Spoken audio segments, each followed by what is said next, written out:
नमस्कार साथियों, current affairs session में आपका हार्दिक स्वागत और अभिनंदन। आज हम करंट अफेयर्स के अंतर्गत 6 से 8 अगस्त तक के जो करंट अफेयर्स के महत्वपूर्ण प्रश्न हैं उनकी यहाँ चर्चा करेंगे। नोटो की 2025-26 की सालाना रिपोर्ट के अनुसार 2025 में भारत किस राज्य में मरने के बाद अंगदान करने वालों की संख्या सबसे ज्यादा रही? अर्थात ऐसा कौन सा राज्य है जहां मरने के बाद अंगदान करने वाले व्यक्ति सर्वाधिक थे? इसका सही आंसर की हम बात करेंगे। यहाँ चार ऑप्शन है हमारे पास, तमिलनाडु, कर्नाटक, तेलंगाना और महाराष्ट्र। तो यहाँ जो सही आंसर है वो कौन सा है?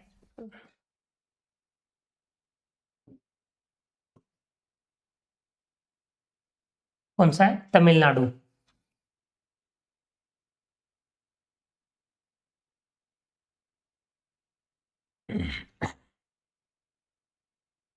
नाटो की 2025-26 की सालाना रिपोर्ट के अनुसार अंगदान करने वाले सर्वाधिक लोगों की संख्या तमिलनाडु।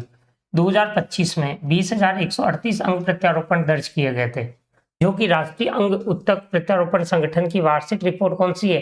25-26 के अनुसार अब तक सर्वाधिक वार्षिक आंकड़ा है। तमिलनाडु ने 2025 में 266 मृतदाताओं के साथ मृत अंगदान में प्रथम स्थान प्राप्त किया है। उसके बाद दूसरा स्थान तेलंगाना का है और तीसरा स्थान कर्नाटक को दिया गया है। दिल्ली ने 4,564 प्रत्यारोपण के साथ कुल अंग प्रत्यारोपण में प्रथम स्थान प्राप्त किया है, जबकि तमिलनाडु ने 2,796 प्रत्यारोपण के साथ दूसरे स्थान को प्राप्त किया है। तमिलनाडु भारत में सबसे बड़े अंग प्रत्यारोपण नेटवर्क वाला राज्य बन गया है। कौन सा? तमिलनाडु सबसे बड़े अंग प्रत्यारोपण नेटवर्क वाला राज्य बन गया, जहां 172 प्रत्यारोपण केंद्र, कितने? 172 प्रत्यारोपण केंद्र है और अनेक अंगों के प्रत्यारोपण में ये अग्रणी भूमिका निभाता है। अगर हम गुर्दा प्रत्यारोपण की बात करें तो 2025 में सबसे अधिक अंग प्रत्यारोपण गुर्दे का हुआ था।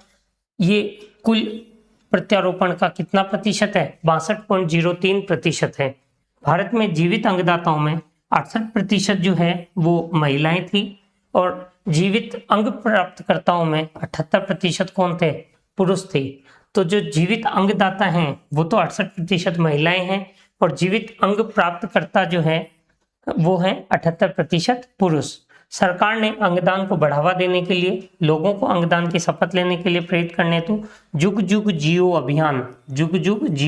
अभियान एक राष्ट्रव्यापी जागरूकता अभियान प्रारंभ किया है। ये आपको ध्यान रखना है। कौन सा अभियान है? जुग जुग जियो अभियान। ये बहुत ही महत्वपूर्ण अभियान है। सरकार ने अंगदान व अंग प्रत्यारोपण की प्रक्रियाओं को मानकीकृत करने के लिए मस्तिष्क तंत्र की मृत्यु के प्रमाणन हेतु दिशा निर्देश व अदला बदली प्रत्यारोपण हेतु राष्ट्रीय दिशा निर्देश भी जारी कर दिए थे। नेक्स्ट है, डाक विभाग ने 3 अगस्त 2026 को किस जन्म शताब्दी के उपलक्ष्य में एक स्मारक डाक टिकट जारी किया है? 3 अगस्त 2026 को किसकी जन्म शताब्दी के उपलक्ष्य में जारी किया है? तो उसका जो सही आंसर है वो है सतीश गुजराल की। अब सतीश गुजराल कौन थे उनके बारे में हम पूरा डिटेल से चर्चा करते हैं। ये क्या थे? भारतीय कलाकार थे, मूर्तिकार थे, वास्तुकार थे। इनका की जन्म शताब्दी के अवसर पर 3 अगस्त 2026 को एक स्मारक डाक टिकट जारी किया गया। इनका जन्म कब हुआ था? 25 दिसंबर 1925 को हुआ था और इन्हें भारतीय आधुनिक कलाकार के रूप में चित्रकला, मूर्तिकला और भित्ति चित्रकला के क्षेत्र में योगदान के लिए जाना जाता है। सतीश गुजराल पर जारी स्मारक डाक टिकट पर उनके 2010 के एक्रेलिक ऑन कैनवास आत्मचित्र को प्रकट किया गया है। ये ध्यान रखना है, किसको प्रकट किया गया? Acrylic on canvas. ये किसने तैयार किया था? सतीश गुजराल ने। कब तैयार किया गया था? 2010 में, जिसमें उन्हें तुलिका के साथ बैठे हुए दिखाया गया है। सतीश गुजराल स्मारक डाक टिकट का प्रारूप किसने तैयार किया? अनुज कुमार ने तैयार किया है, जो सतीश गुजराल की पुत्री और रसील गुजराल आर्ट लिगेसी की सह संस्थापक द्वारा यह प्रस्ताव आधारित था। स्मारक डाक टिकट के साथ 2 संग्रहीय सेट जारी भी किए गए हैं, जिनमें 25 टिकटों का एक सेट और 100 टिकटों वाला शताब्दी विशेष संस्करण जारी हुआ है। स्मारक डाक टिकट क्या होते हैं? स्मारक डाक टिकट एक विशेष डाक टिकट होते हैं जिन्हें डाक विभाग द्वारा महत्वपूर्ण व्यक्तियों, घटनाओं, संस्थाओं व राष्ट्रीय उपलब्धियों के सम्मान के लिए जारी किया जाता है। तो स्मारक डाक टिकट होते हैं वो महत्वपूर्ण व्यक्तियों के सम्मान के रूप में जारी किए जाते हैं। डाक टिकट संग्रहण विज्ञान डाक टिकटों के अध्ययन और संग्रह से संबंधित है, जबकि स्मारक डाक टिकट जो है वह संग्रहण विज्ञान विशेष रूप से जारी कर स्मारक टिकटों के अध्ययन पर केंद्रित होता है। नई दिल्ली स्थित बीकानेर हाउस में सतीश गुजराल स्मारक डाक टिकट का अनावरण किया गया था और इसकी प्रदर्शनी आयोजित की गई थी। कहाँ की गई थी? नई दिल्ली स्थित बीकानेर हाउस में इसकी प्रदर्शनी आयोजित की गई थी। हाल ही में 13वीं ब्रिक्स शिक्षा मंत्रियों की बैठक 2026 किस शहर में आयोजित की गई थी?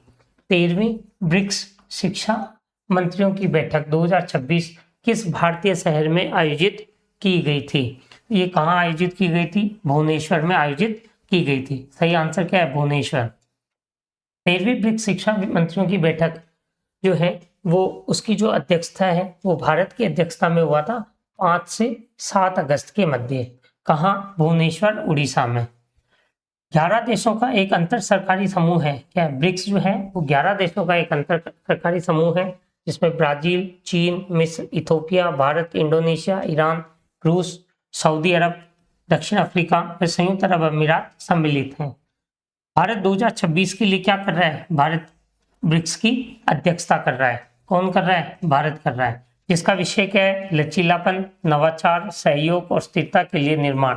ये एक महत्वपूर्ण है, ध्यान रखना है कि ब्रिक्स की 2026 की अध्यक्षता कौन कर रहा है? भारत कर रहा है। और उसका विषय क्या है? लचीलापन, नवाचार, सहयोग, स्थिरता के लिए निर्माण। ब्रिक्स मंत्रियों की, शिक्षा मंत्रियों की जो बैठक हुई थी उसमें शिक्षा, कौशल विकास, अनुसंधान, नवाचार, शैक्षणिक नेतृत्व के क्षेत्र में सहयोग पर बल दिया गया। ब्रिक्स तकनीकी व व्यावसायिक शिक्षा प्रशिक्षण सहयोग गठबंधन तकनीकी व व्यावसायिक शिक्षा प्रशिक्षण से संबंधित क्या है? एक संस्थागत तंत्र है। 2026 की ब्रिक्स शिक्षा मंत्रियों की बैठक में प्रारंभिक बाल्यावस्था देखभाल शिक्षा, सहयोगात्मक अनुसंधान, स्टार्टअप, नवाचार व योग्यताओं की पारस्परिक मान्यता जैसे विषयों पर भी चर्चा की गई है। इस सहयोग गतिविधियों के अंतर्गत ब्रिक्स नेटवर्क विश्वविद्यालय सम्मेलन और अंतर्राष्ट्रीय शासी मंडल की बैठक 20 और 21 जुलाई 2026 को आयोजित की गई थी। हिरोशिमा दिवस 2026 हिरोशिमा परमाणु बमबारी की किस वर्षगांठ का प्रतीक है? किस वर्षगांठ का प्रतीक है? कौन सी वर्षगांठ है? 81वीं वर्षगांठ है। कौन सी वर्षगांठ है? 81वीं। हिरोशिमा दिवस प्रतिवर्ष कब मनाया जाता है? 6 अगस्त को मनाया जाता है। क्या हुआ था? द्वितीय विश्व युद्ध के दौरान 1945 में हिरोशिमा पर परमाणु बम से आक्रमण किया गया था और इस परमाणु बम आक्रमण की 81 वर्षगांठ जो है वो अभी इस मनाई गई। वैश्विक शांति और परमाणु अप्रसार के प्रति प्रतिबद्धता को ये प्रसारित करता है। इसमें हमारा थीम क्या है कि हम परमाणु जो है उस गतिविधि को कम करें, परमाणु प्रसार को रोकें। हिरोशिमा दिवस 2026 का जो विषय था वो था स्मरण, उत्तरदायित्व और दृढ़ता। स्मरण, उत्तरदायित्व और दृढ़ता। जो पीड़ितों की स्मृति, वैश्विक उत्तरदायित्व और जीवित बचे लोगों की दृढ़ता पर बल देता है। यूरेनियम आधारित परमाणु बम, यूरेनियम आधारित परमाणु बम लिटिल बॉय 6 अगस्त 1945 को प्रातः 8:15 बजे, अब अगर हम घटना का स्मरण करें तो किस प्रकार का लिटिल बॉय था? जो परमाणु बम था वो यूरेनियम आधारित था। 6 अगस्त 1945 को सुबह 8:15 पर B-29 बम वर्षक विमान के द्वारा एनोला द्वारा हिरोशिमा पर गिराया गया था। परमाणु विस्फोट में तत्काल लगभग 70 से 80 हजार लोगों की क्या हो गई थी? मृत्यु हो गई थी और 1945 के अंत तक चोट और विकिरण के प्रभाव से मृतकों की संख्या पहुंच गई थी 1,40,000। दूसरा परमाणु बम फैटमैन 9 अगस्त 1945 को नागासाकी पर गिराया गया था अतः 15 अगस्त 1945 को जापान ने आत्मसमर्पण कर दिया था। हिरोशिमा और नागासाकी परमाणु बम आक्रमण से जीवित बचे लोगों को हिबाकुशा कहा जाता है। ये भी ध्यान रखना है, हिरोशिमा और नागासाकी परमाणु बम से जो जीवित बच गए थे उन्हें हिबाकुशा कहा जाता है, जो आज भी मानवीय दृढ़ता व परमाणु बम के मानवीय दुष्प्रभावों के प्रतीक माने जाते हैं। हिरोशिमा शांति स्मारक उद्यान की शांति ज्योति 1964 से निरंतर प्रज्वलित है, जो परमाणु हथियारों के उन्मूलन के प्रति वैश्विक प्रतिबद्धता को प्रकट करती है, उसका प्रतीक है। हिरोशिमा शांति स्मारक, जिसकी शांति ज्योति कब से चल रही है? 1964 से निरंतर अस्तित्व में परमाणु हथियारों के उन्मूलन के लिए वैश्विक प्रतिबद्धता को ये क्या करती है? प्रकट करती है।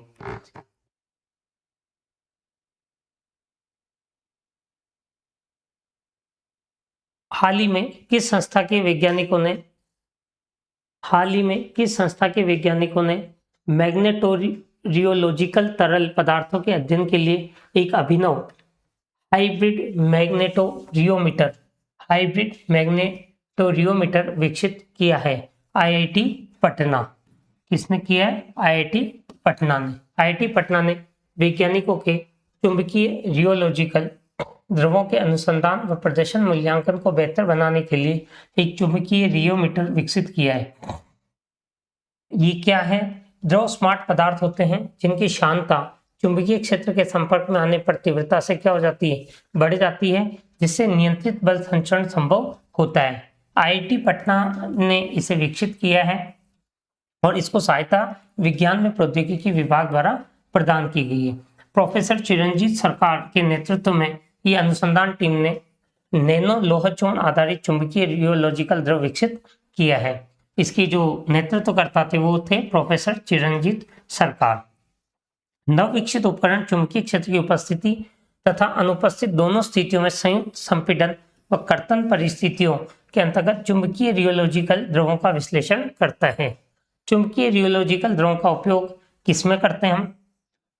ब्रेक, क्लच, आघात अवशोषक, कंपन नियंत्रण प्रणाली, अवमंदक व प्रवर्तकों चिकित्सकीय उपकरणों के अनुप्रयोग में इसका प्रयोग किया जाता है। रियोलॉजिका एक्ट पत्रिका में ये अनुसंधान प्रकाशित हुआ था। उन्नत पदार्थ परीक्षण प्रौद्योगिकी ऊर्जा कुशलता अनुकूल प्रौद्योगिकी के विकास में महत्वपूर्ण भूमिका को रेखांकित करता है। हाल ही में किंगई तिब्बत पठार व चीन के हेंगडुआन पर्वत के मूल निवासी अल्पाइन फूल वाले पौधे सेक्सीफ्रागा क्रेडेलबम की पुष्टि किसके रूप में की गई है? ये पौधा जो है सेक्सीफ्रागा क्रेडेलबम किस प्रकार का पौधा? ये पौधा किस प्रकार का है? मांसाहारी पौधा की श्रेणी में इसकी। ये कहाँ मिला? चीन के छिंगाई तिब्बत पठार व हेंगडुआन पर्वतों में। ये एक उच्च पर्वतीय पुष्पीय पौधा है जो 4 अगस्त 2026 को नेचर कम्युनिकेशन पत्रिका में प्रकाशित हुआ था। और ये जो है ये नेचर कम्युनिकेशन जो पत्रिका है जहां प्रकाशित हुआ था उसके हिंदी अनुवाद के रूप में इसको लिया गया है, उसे मांसाहारी पौधे के रूप में प्रमाणित किया गया है। इसकी खोज किसने की थी? चार्ल्स डार्विन की 1875 की उस परिकल्पना को वैज्ञानिक प्रमाण प्रदान करती है जिसमें उन्होंने सेक्सीफ्रागा वंश की कुछ प्रजातियों द्वारा कीटों को पकड़ने व पचाने की क्षमता की संभावना व्यक्त की गई थी। मांसाहारी पौधे कैसे होते हैं? वे पुष्पीय पौधे होते हैं जो मुख्य रूप से कीटों जैसे जीवों को पकड़कर, पचाकर और उनके पोषक तत्वों का अवशोषण करते हैं जिससे वो पोषक तत्वों की कमी वाली मृदा में जीवित रह सके। सेक्सीफ्रागा क्रेडेलबम जो है वो अपने तनों व शाखाओं पर उपस्थित लाल रंग के चिपचिपे ग्रंथियुक्त रोमों के माध्यम से कीटों को पकड़ता है। किससे पकड़ता है? तने व शाखाओं पर उपस्थित लाल रंग के चिपचिपे ग्रंथियुक्त रोमों से। और ये 2500 मीटर से अधिक ऊंचाई वाले क्षेत्रों में ही मिलता है। 2500 मीटर से अधिक ऊंचाई वाले क्षेत्रों में ही मिलता है।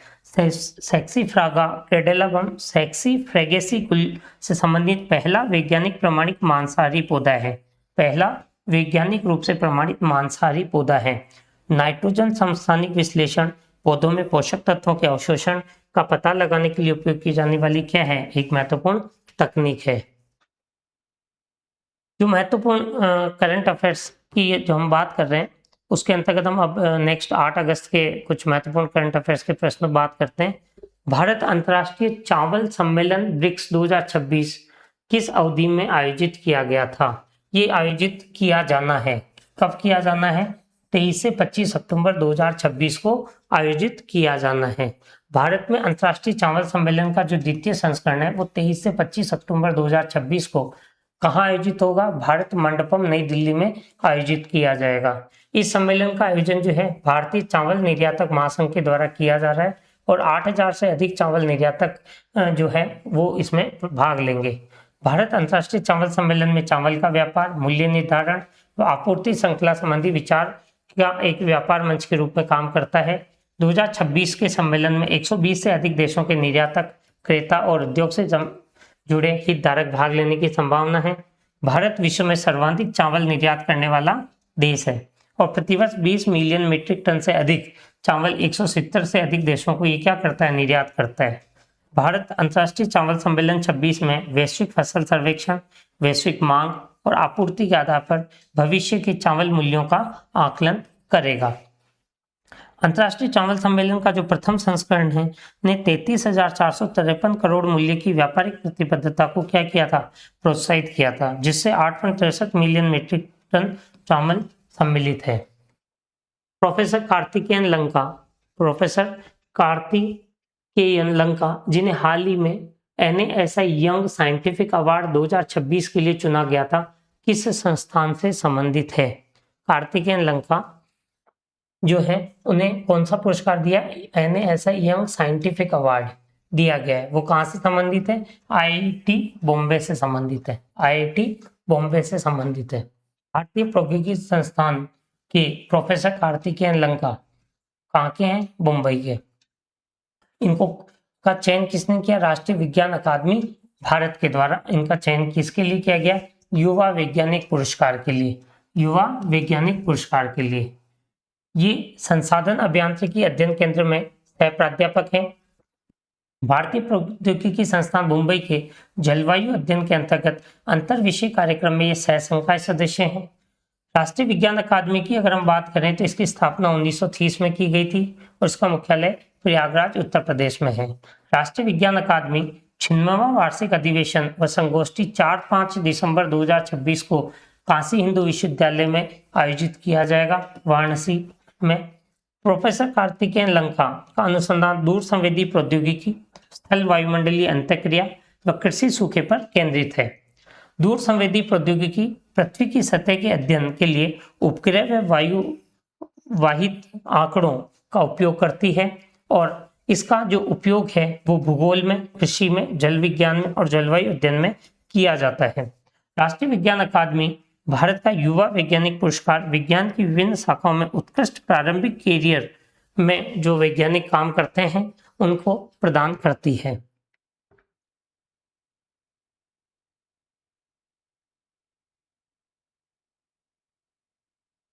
अगस्त 2026 में सुप्रीम कोर्ट के निर्देश के अनुसार भारत में आर्द्रभूमि संरक्षण भंडार के आसपास खनन बफर जोन की सीमा क्या होगी? अगस्त 2026 में सुप्रीम कोर्ट के निर्देश के अनुसार भारत में आर्द्रभूमि संरक्षण भंडार के आसपास खनन के बफर जोन की सीमा क्या होगी?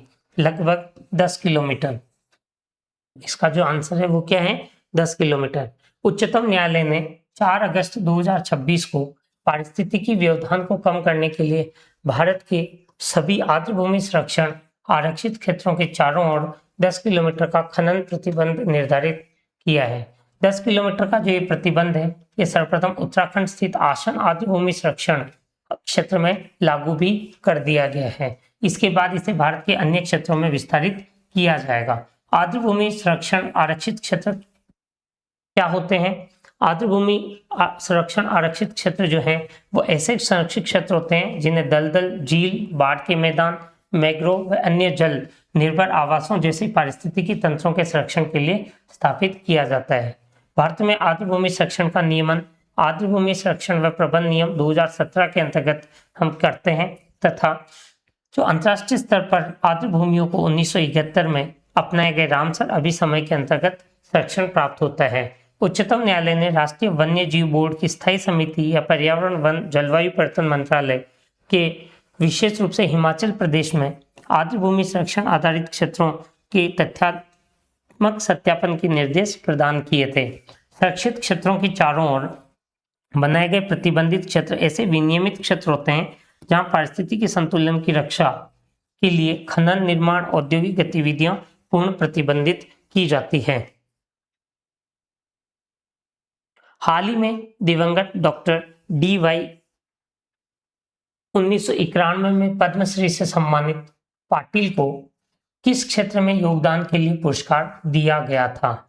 सामाजिक कार्य, इसका आंसर क्या है? सामाजिक कार्य। डॉक्टर ज्ञानदेव यशवंतराव पाटिल, डॉक्टर ज्ञानदेव यशवंतराव पाटिल, जिन्हें डी.वाई. पाटिल के नाम से भी जाना जाता है, 4 अगस्त 2026 को इनका महाराष्ट्र के कोल्हापुर में 90 वर्ष की आयु में निधन हो गया था। डी.वाई. पाटिल को सामाजिक कार्य के क्षेत्र में योगदान के लिए 1991 में पद्मश्री से सम्मानित किया गया था। डी.वाई. पाटिल 27 नवंबर 2009 से 21 मार्च 2013 तक त्रिपुरा के राज्यपाल रहे थे और 22 मार्च 2013 से 26 नवंबर 2014 तक बिहार के राज्यपाल के रूप में इन्होंने कार्य किया था।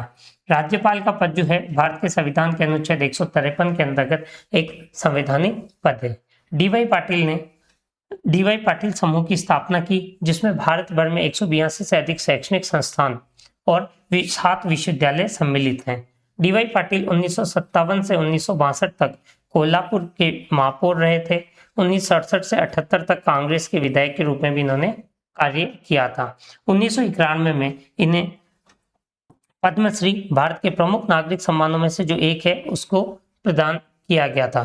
तो 1991 में इन्हें कौन सा पुरस्कार दिया गया था? पद्मश्री दिया गया था।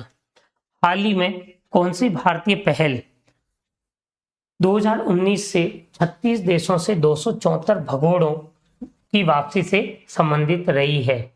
अर्थात जो भारत से भागकर अन्य 36 देशों में चले गए, ऐसे अपराधियों को पकड़ने के लिए भारतीय पहल 36 देशों, उस पहल का नाम क्या है? तो उस पहल का नाम है ऑपरेशन त्रिशूल। ऑपरेशन त्रिशूल भारत की भगोड़ा खोज व प्रत्यर्पण पहल है, जो 19 से 36 देशों से 274 भगोड़ों की वापसी का प्रयास कर रही है। ऑपरेशन त्रिशूल क्या है? विदेशों में पहचान बदलकर छिपने वाले भगोड़ों का पता लगाने के लिए उपग्रह चित्रण, निगरानी, सूचना और डिजिटल पद चिन्हों का उपयोग करता है। उस आधार पर उनको ढूंढने का प्रयास किया जाता है। इस अभियान में खुफिया ब्यूरो, केंद्रीय अन्वेषण ब्यूरो, अनुसंधान व विश्लेषण शाखा, राज्य पुलिस बल व इंटरपोल के बीच आपस में समन्वय किया जाता है। धन शोधन निवारण अधिनियम 2002 भारत में अपराध से अर्जित आय की कुर्की व वसूली के लिए कानूनी ढांचा प्रदान करता है। भारत पोल को जनवरी 2025 में अंतर्राष्ट्रीय सहयोग के लिए 1400 से अधिक राज्य व केंद्रीय कानून प्रवर्तन इकाइयों को इंटरपोल से जोड़ने हेतु ये कार्यक्रम प्रारंभ किया गया है। प्रत्यर्पण जो है वो किसी भी व्यक्ति को अभियोजन या दंड के लिए एक देश द्वारा कानूनी व्यवस्थाओं के अंतर्गत दूसरे देश में औपचारिक रूप से सौंपने की जो प्रक्रिया है। तो प्रत्यर्पण किसे कहते हैं? कि एक देश द्वारा दूसरे देश को कानूनी प्रक्रियाओं के तहत औपचारिक रूप से सौंपने का जो प्रोसेस किया जाता है वो प्रत्यर्पण कहलाता है। अमेरिका ने किस राज्य ने 15 अगस्त 2026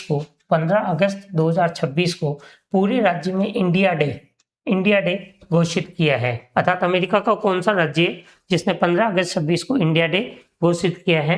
तो वो राज्य है मैसाचुसेट्स। वो राज्य कौन सा है? मैसाचुसेट्स।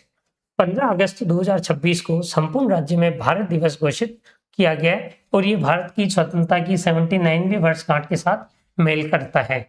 मैसाचुसेट्स राज्यपाल मोरा हीली ने 1 अगस्त 26 को भारत दिवस संबंधी उद्घोषणा की थी। बोस्टन की महापौर मिशेल वू ने भी 15 अगस्त 26 को नगर में भारत दिवस घोषित किया है।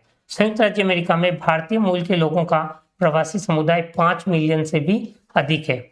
बोस्टन की जो उद्घोषणा है, बोस्टन स्थित नए भारतीय वाणिज्यिक दूतावास के उद्घाटन के उपलक्ष्य में की गई थी। उद्घोषणा में सेल बोस्टन 2025 आयोजन के दौरान भारतीय नौसेना के पॉल प्रशिक्षण पोत INS सुदर्शिनी की यात्रा का भी इसमें उल्लेख किया गया है। मैसाचुसेट्स जो है वो संयुक्त राज्य अमेरिका के 50 राज्यों में से एक राज्य है और बोस्टन क्या है? इसकी राजधानी है। मैसाचुसेट्स ने इससे पूर्व 2025 में भी हार्बर में आयोजित 4वीं अंतर्राष्ट्रीय भारत दिवस परेड के उपरांत 15 अगस्त को भारत दिवस घोषित किया था। तो पिछले वर्ष भी इन्होंने भारत दिवस घोषित किया था और इस वर्ष भी इन्होंने इसे इंडिया डे के रूप में मनाने की घोषणा की है। अल्ला बोईरान स्मृति दिवस 5 अगस्त 2026।